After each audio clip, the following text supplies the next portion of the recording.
जानता है, उनको मनचाही शेयर्स नहीं मिलेंगे, उनको इंक्रीमेंट्स नहीं मिलेंगे, उनको एनुअल अप्रेजल्स नहीं मिलेंगे, लेकिन तब भी हमारे लोग मेहनत करते हैं, साबित करते हैं, आपके बिछाए जाल को तोड़ते हुए अपने दम पर, काबिलियत पर, बाबा साहेब डॉक्टर अंबेडकर के संविधान के साए में अपने आप को एक अच्छे व्यक्ति के तौर पे, एक अच्छे नागरिक के तौर पे स्थापित करते हैं। आपकी तरह नहीं है कि दूसरों को गाली दे दो, जब खुद कुछ नहीं कर पाते, जब खुद में कुछ टैलेंट नहीं होता तो कह देते हैं कोटे की वजह से मैं एमबीबीएस नहीं बन पाया, कोटे की वजह से मैं आईएएस आईपीएस नहीं बन पाया, कोटे की वजह से मैं इंजीनियर नहीं बन पाया।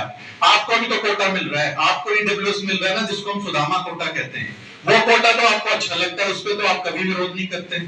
ईडब्ल्यूएस कोटे का कोई विरोध नहीं करता। मैनेजमेंट कोटा जो लाखों रुपए देके वहां पे अपनी सीट खरीद लेते हैं, उसका कोई विरोध नहीं करेगा।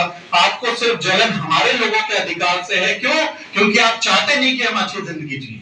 जब देश को बेहतर बनाने की बात आती है तो सबको समान अवसर, सबके साथ में अच्छा व्यवहार और सबको एक ऐसी अपॉर्चुनिटी देनी होगी कि वो देश के विकास में सहयोगी बन सके। अगर आपकी आवाम 80% गरीब है, लाचार है, भुखमरी में है, अशिक्षित है, उसके पास कुछ साधन नहीं है, तो आप कैसा देश बनाओगे?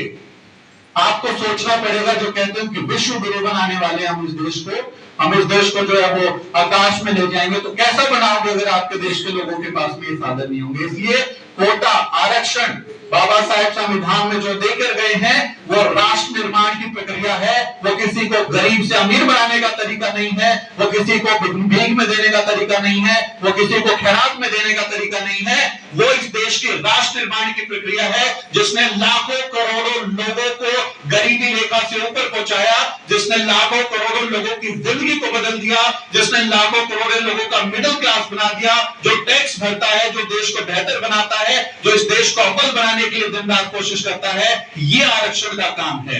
ये हमारे बाबा साहेब डॉक्टर अंबेडकर के किए हुए काम का श्रेय हमारे लोगों को है कि वो अपनी मेहनत से इस देश को लगातार आगे बढ़ा रहे हैं। वरना जब हमारे लोग सिस्टम में नहीं थे तो आप क्या कर रहे थे, ये पूरी दुनिया देख रही थी।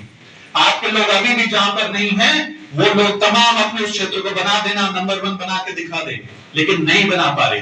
ये जलन के सिवा कुछ नहीं है। ऐसे लोगों को, हम लोगों को सोचना चाहिए, उनको झांकना चाहिए दिल में कि ये जलन को कब तक रखोगे, कब तक हमारे लोगों से जलते रहोगे। अपने दिल में झांक